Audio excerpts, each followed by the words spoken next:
Transversal Club, le podcast d'un football alternatif et pluriel. Les footballeuses occupent le terrain. Deuxième partie.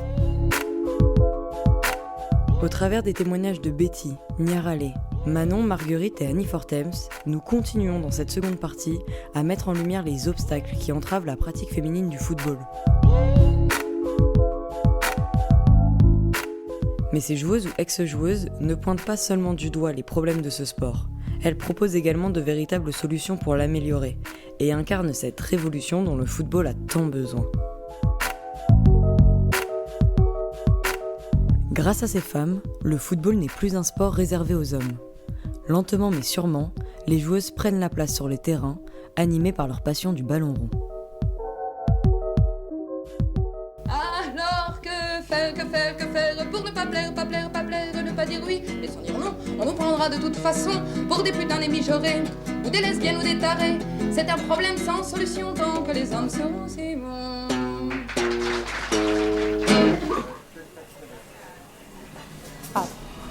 Est-ce que le foot est un sport sexiste ? Je ne sais pas comment entendre cette question.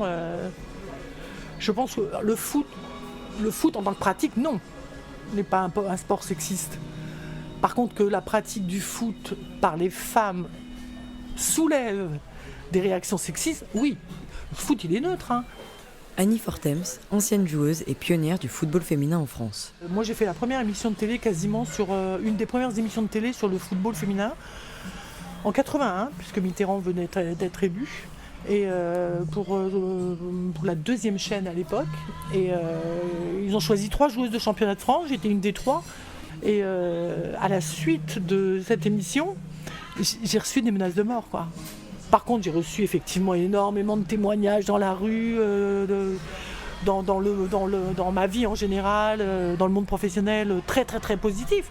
Mais il y a quand même des gens, parce qu'à l'époque, c'était pas Twitter, quoi. Il fallait quand même prendre son crayon, un papier, écrire une lettre. Il fallait faire un effort à l'époque. Il fallait quand même être sacrément motivé, quand même. Est-ce que vous avez conscience du fait que les spectateurs viennent vous voir un peu en bête de cirque ? Archive INA de Stade 2, mars 1977. Je pense pas. Très honnêtement, je pense pas. Sinon, j'aurais arrêté tout de suite parce que la féministe que je suis n'aurait pu supporter longtemps le regard des spectateurs venus en voyeur, disons. Je pense que maintenant, et surtout, c'est encore plus probant maintenant que les filles ont gagné leur galon en matière de football, je pense qu'on vient les voir jouer pour voir du bon football. Alors que faire pour ne pas plaire, ne pas dire oui. Enfin, vraiment, le foot, ça a une place hyper importante dans ma vie. Et alors qu'avant, ça l'était pas du tout. Vraiment, je pouvais pas voir le foot en peinture ou tout ce que vous voulez. Alors que là, franchement, je kiffe le foot. Si je pouvais en faire mon métier, ce serait juste trop bien. Ce changement, je pense que ça est arrivé quand je me suis vraiment intéressée au foot, genre à la technique, etc. Parce qu'avant, je voyais juste des garçons qui courent après un ballon. Je trouvais ça trop bête. Alors que là, quand je me rends compte du travail qu'ils font, des entraînements qu'ils ont, des techniques, des stratégies qu'ils apprennent et tout, c'est juste trop bien. Niarale, joueuse en senior au Red Star FC. Déjà, je regarde pas vraiment les matchs en général. Mais en tout cas, quand je les regarde, c'est tout le temps des matchs de footeux et pas de filles. On voit plus de matchs de garçons que de femmes. Et je trouve que c'est dommage qu'on les voit pas assez parce qu'on n'a pas vraiment cette représentation des femmes dans le foot. Ça impacte vraiment sur les joueuses qui jouent en club ou sur les filles en général. Si elles veulent faire du foot et qu'elles voient aucune femme jouer au foot, elles n'auraient pas forcément envie de s'inscrire ou de s'investir dans le foot, alors qu'elles peuvent le faire. La question de la visibilité est extrêmement importante. Marie-Georges Buffet. Intervention aux États généraux du sport féminin en équipe à Bourges en 2013. Pourquoi je faisais une petite plaisanterie sur les hommes politiques ? Parce qu'une petite fille qui entend parler que des hommes politiques s'imagine que la politique c'est réservé aux hommes. Une petite fille qui ne voit quasiment que des sports collectifs pratiqués au masculin s'imagine quand même qu'un certain nombre de sports sont des sports masculins et réservés aux garçons.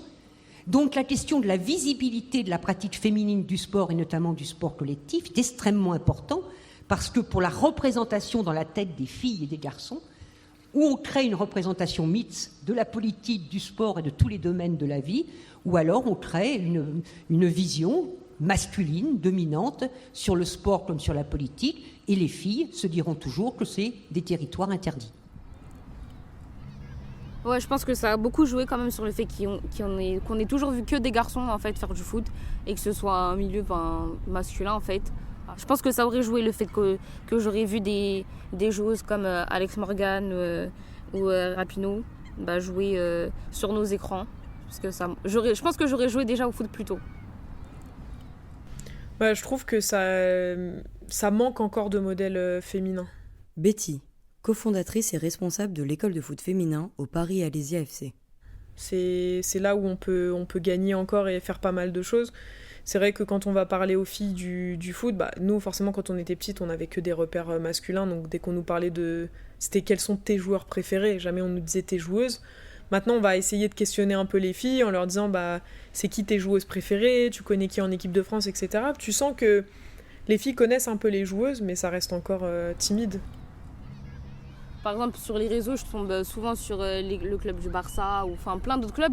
Et même sur les pages des grands clubs, on voit que les garçons, alors que ces clubs-là ont aussi des sections féminines et on ne les voit pas forcément.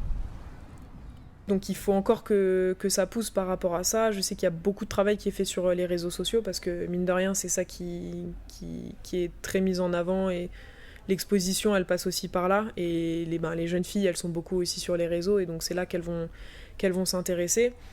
Mais c'est aussi pour ça qu'on essaye d'avoir des éducatrices, qu'on essaye de faire de plus en plus d'événements avec des joueuses, etc. C'est aussi pour qu'elles les connaissent, pour qu'elles aient ces repères et qu'elles se disent moi aussi je veux être comme elles plus tard.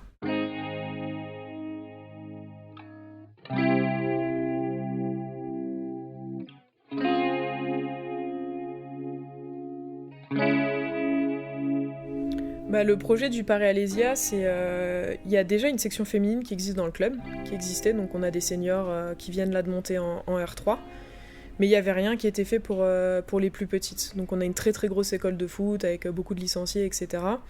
Et en fait, on a 3 filles qui étaient dans le club, qui jouaient du coup avec les garçons, mais on s'est dit, ces filles-là, elles sont très compètes, elles ont l'habitude de traîner avec des garçons depuis tout petites, elles sont un peu dans cet environnement foot, etc. Mais finalement, on se rend compte qu'il y a plein d'autres filles qui ont envie de faire du foot, comme moi quand j'étais petite, mais qui n'osent pas franchir le pas, ou qui se disent il n'y a que des garçons, on va se moquer de moi, qui sont complètement débutantes. Et en fait, il y a beaucoup de filles qui ont arrêté ou qui ne venaient plus parce qu'elles étaient qu'avec des garçons et qu'elles sentaient qu'il y avait une différence de niveau, ou qu'elles étaient moquées par les garçons, etc. Et du coup, l'idée c'était de se dire on va leur offrir une structure d'accueil. On avait fait ça une fois, on était tellement nuls une fois il y avait 6 personnes qui étaient venues. C'est pas 6 comme 6. Autant chez les garçons, c'est assez naturel un garçon qui fait du foot. Les parents, ils ont tendance à mettre facilement leur garçon au foot. Sur l'orientation des sports en général, j'ai l'impression que la plupart des garçons, ils sont passés par le foot. Le foot chez les filles, ça va pas être le premier choix des parents. Donc déjà, il y a ce côté barrière qu'il va falloir casser, entre guillemets. Et du coup, la fille qui arrive à venir ou qu'on arrive à attirer, avant d'être une footballeuse, je veux juste qu'elle s'amuse et qu'elle prenne goût au sport avant le foot. Et qu'elle se dise, le sport en fait c'est génial, je suis avec mes copines, etc. Après, on va lui donner le goût du foot et de la performance, de la compétition, parce qu'on se rend compte que les débutantes qui viennent, elles sont pas forcément dans un but performance quand on va les entraîner, mais au final, on se rend compte qu'elles adorent la compétition.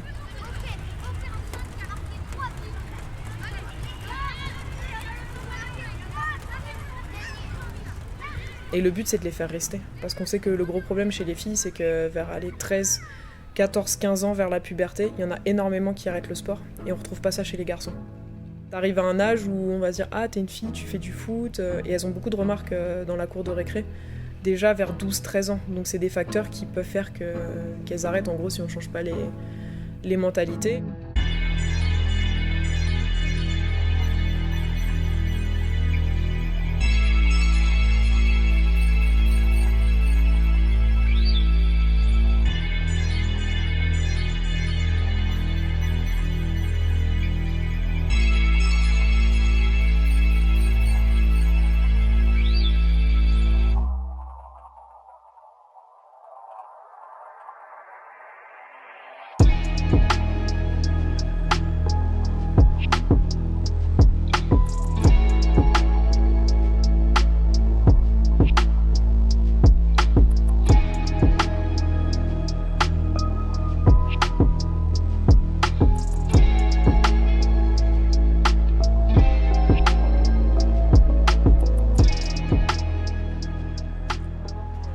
BFM TV, j'interviewe les futures grandes joueuses.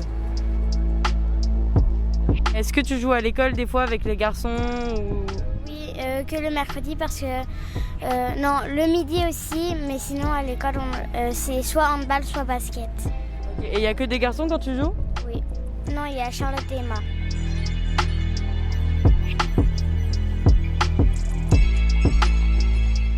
Elle a quoi Charlotte là? Qu'est-ce qu'elle veut dire?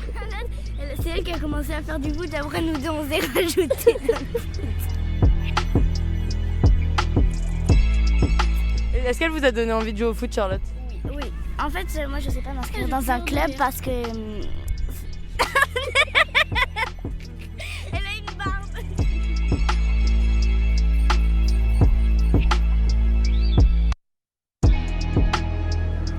Mais en fait, le mercredi, quand les garçons ils mangent, nous on joue entre filles. Sauf que quand les garçons ils arrivent, ils commencent à nous mettre des coups de pied vu qu'on n'a pas de protège. Hyper vite.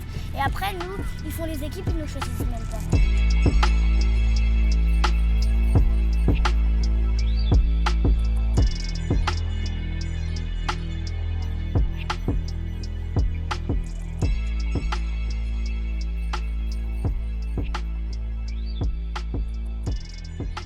Plus les garçons vont être habitués à voir des filles jouer petites, avec eux mélangées en club, etc., plus finalement ils vont grandir avec ça, et ils vont se dire c'est normal d'avoir des éducatrices, c'est normal d'avoir des joueuses, etc., et on voit déjà nous en club, ce mélange il fonctionne bien finalement. Mais c'est comme ça qu'on change les mentalités aussi. Enfin, une anecdote toute bête, tu vois, mais moi j'ai mes frères qui jouent au foot, et cette année, le plus petit, il avait une éducatrice. Et je pense que le fait que sa grande sœur fasse du foot, qu'elle soit coach, etc., pour lui c'est normal, une fille qui fait du foot, c'est normal qu'une fille puisse être coach. Et du coup il s'est posé aucune question. Alors que ses coéquipiers, c'est bizarre, on a une éducatrice, on n'a pas trop l'habitude et tout. Et je suis persuadée que si moi j'avais pas été dans le foot, lui aurait trouvé ça aussi particulier d'avoir une coach fille en fait. Et là le fait de m'avoir entre guillemets comme modèle au-dessus de lui, pour lui c'était tout à fait normal. Et plus on va faire ça dans tous les clubs, plus pour les garçons dès le plus jeune âge, de voir des filles qui jouent au foot et des filles coach, ça sera totalement banal, quoi.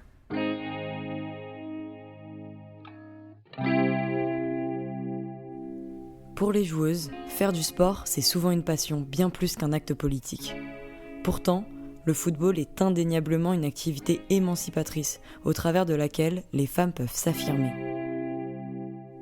Nos interviewées nous ont toutes parlé de l'impact de ce sport sur leur vie et des répercussions qui dépassent largement le cadre du terrain.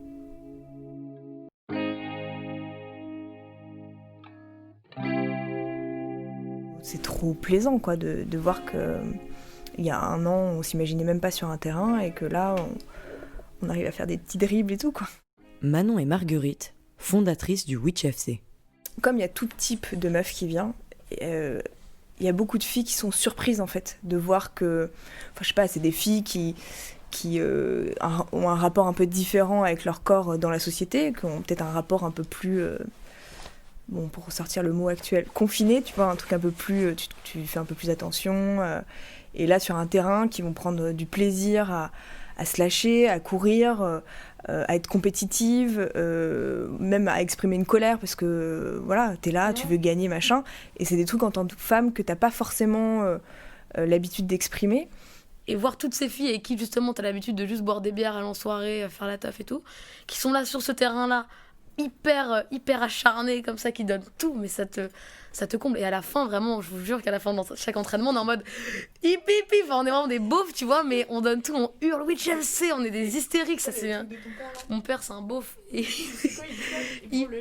pour le Witch, hip hip hip, enfin bref, ficha, mais au final, là c'est presque ridicule à entendre. Et quand il l'a lancé, bon moi je suis sa fille, donc il y avait évidemment le truc de papa t'es relou, tu vois, mais quand il le dit, toutes les meufs répondent et répondent avec le cœur, tu vois, alors que c'est un hip hip hip hurrah, dans le fond c'est ridicule. Mais le hurrah, tu le cries, c'est magique. On a gagné,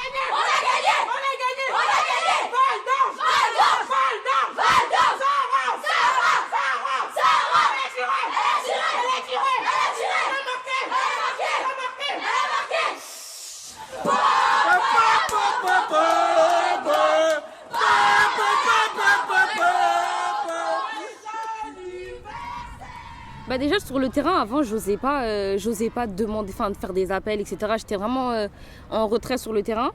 Et là depuis que je joue au foot, surtout depuis cette année, et qu'on a appris plein de choses sur le fait d'être en mouvement sur le terrain, se montrer en fait, j'ai remarqué que je le faisais aussi en dehors du foot, genre au travail ou dans mes études ou en cours, et que ce côté-là ça a vraiment joué sur moi-même en fait. À un moment donné, tu peux pas être dans un rôle quand tu joues au foot. T'es pris par le jeu, t'as envie de crier, t'es pas dans l'idée de la féminité qu'on te vend, quoi. En général, moi je sais que je hurle, je gueule comme un putois au foot, mais je suis pas en train de m'observer en fait. Je suis tellement dans le jeu que c'est des trucs dans la société, je sais pas si je me serais permis, tu vois, mais là, il y a un lâcher-prise, quoi. En fait, je suis pas timide, je suis pas timide, mais des fois, j'osais pas faire des trucs ou juste parler, en fait.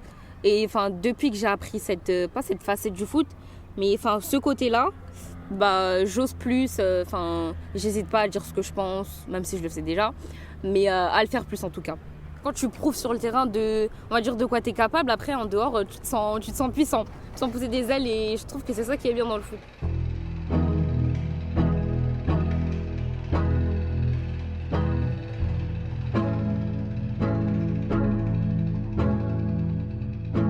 J'ai une fille, à chaque fois que je la convoquais, sa mère me disait qu'elle n'était pas disponible, etc. Et donc un jour, je lui ai dit, mais à chaque fois que je te convoque, tu viens pas, qu'est-ce qui se passe, etc.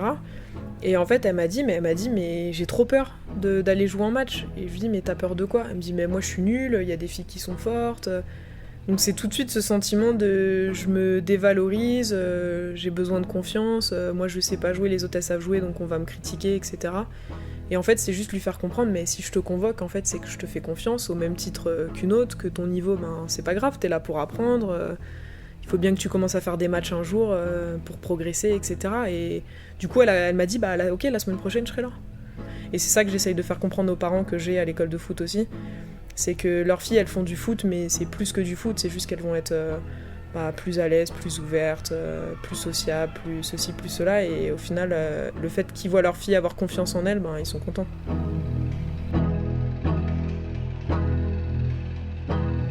Déjà, je pense que dans moins de 10 ans, même dans 5 ans, je pense que le foot féminin, il va exploser. On voit il y a vraiment beaucoup de jeunes filles qui sont en train de s'inscrire et qui prennent du plaisir à jouer au foot, que ce soit chez elles, dans leur quartier ou dans leur club. Donc je pense que ça arrive très très vite et que on ne sera pas déçus. Melvin Malin qui a bien sûr du jus. Elle vient tout juste d'entrer. Et c'est terminé l'explosion du banc lyonnais. L'Olympique lyonnais qui entre encore un petit peu plus dans la légende du football. L'OL remporte une 5e Ligue des Champions consécutive, la 7e dans son histoire, et entre définitivement déjà dans le patrimoine du football français avec beaucoup de maîtrise, même si l'OL aura douté. Je pense qu'il faudrait pas chercher les filles, mais en gros les inciter à venir au foot ou à faire une activité sportive, et qu'elles doivent pas en fait se gêner ou avoir honte juste parce qu'elles sont des filles de pratiquer telle ou telle activité sportive, et que c'est ouvert à tous, voilà quoi. N'hésitez pas. Je pense qu'il faut un positionnement radical, et j'ai un positionnement radical sur le développement du foot féminin. Parce que je pense que si on n'est pas radical, il n'y a rien qui bouge en matière de femmes, de toute manière. Et si on n'avait pas, nous, été radical en 70, on n'aurait pas pu, quoi. Donc moi, je souhaite une chose, la professionnalisation des joueuses. C'est-à-dire que là, aujourd'hui, les filles sont dans une période de transition où elles sont encore en train d'être footballeuses, et en même temps penser à la reconversion, travailler à la reconversion en même temps, c'est-à-dire faire les études. C'est même pas de la reconversion, c'est penser à l'avenir en même temps. Mais ça, on ne peut pas à ce niveau-là. Si on veut que le football féminin soit au niveau de l'Allemagne, de l'Espagne qui est en train de se structurer, des Anglaises, des Américaines, deviennent une très grande nation du football, féminin, il va bien falloir que les filles, quand elles se lèvent le matin, elles pensent entraînement, diététique, les soins, le coach mental, la préparation mentale, et que ça. Et je suis pour un apport massif d'argent indépendamment comme on dit, puisque l'argument principal sur le fait que les filles ne sont pas professionnelles, c'est que le modèle économique du football féminin n'est pas rentable. Donc ça, c'est vraiment un argument d'une faiblesse incroyable, mais qu'on nous oppose systématiquement, quoi. Elles ne gagnent pas d'argent, il n'y a pas de droit télé, donc on n'a pas à les payer. Non, mais il faut arrêter de rigoler, quoi. Qu'on ne vienne pas me dire, moi, aujourd'hui, qu'on n'a pas d'argent pour le football féminin. Moi, j'ai une position absolument radicale. Je pense que les D2 doivent être payés 5 000 € par mois, les D1, 10 000 € par mois, et qu'on trouve le pognon, point. Indépendamment, et que quand moi j'ai été chef d'entreprise, quand on veut développer un secteur, on commence par y mettre de l'argent. On commence par y mettre de l'argent. On ne peut pas dire le produit ne s'est pas développé. Il ne s'est pas développé. Ah ben d'accord, t'as mis quoi comme investissement? Ah bah zéro. Ah bah oui, il ne s'est pas développé, il n'a même pas existé, quoi. Pour moi, c'est un sexisme éhonté, quoi. On demande aux femmes d'être rentables, d'être performantes, d'être tout de suite maintenant. Alors c'est pas comme ça que l'histoire du football masculin s'est développée en France.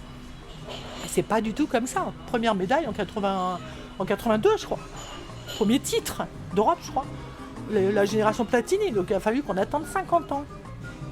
Après, ok, si dans 50 ans, on n'a pas ramené une médaille, ok. Tu pourras commencer à poser des questions et à te demander ce qu'on a fait de ton argent. Mais pas avant 50 ans, quoi. On reçoit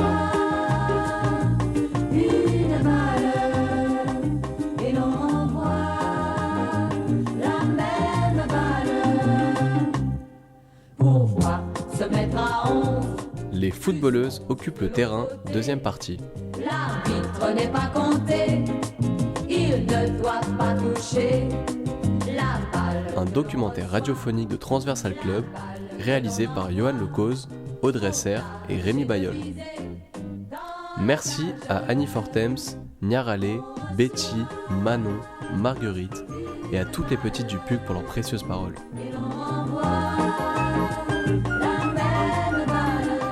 Générique d'introduction réalisé par Marius Howell, musique d'ambiance Feel It par Stoic et générique de fin On reçoit, on envoie par Les Parisiennes, archives de la RTS. Merci pour votre écoute et à très vite pour un nouveau documentaire. Si c'était pour le garder, mais savez-vous ce qu'ils en font? Ils le jettent.